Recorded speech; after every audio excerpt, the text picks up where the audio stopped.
ரவுஃப் ஹக்கீம் புதுசா கூப்பிட்டாரு அவரோட பஸ்ல ஒன்போர்ட்ல ஏற சொல்லி, சுருக்கா ஏறிக்கோங்க இல்லாட்டி உங்களை விட்டுட்டு போறாராம், விழுந்துடுவாராம். ஆனா என்ன நடந்துச்சு, அவர்கிட்ட பஸ் போய் மரத்துல ஆக்சிடென்ட் ஆகி செவத்துல ஆக்சிடென்ட் ஆகி அட்ரஸும் இல்லை, ரோதையும் காணும் ரவுஃப் ஹக்கீம் பஸ்ல.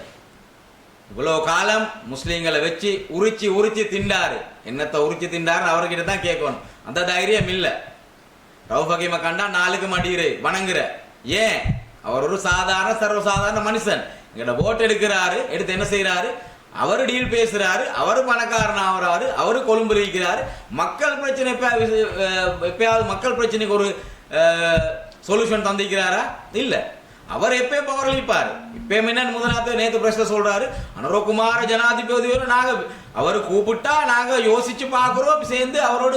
நீங்க எப்பயும் செஞ்சது தானே. இதுக்கு சொல்றேன் என்னன்னா, இங்கிலீஷ்ல சொல்லுவாங்க அந்த இலிசிட் ரிலேஷன்ஷிப், கண்டவனோட போய் படுக்கிற அந்த மாதிரி வேலை.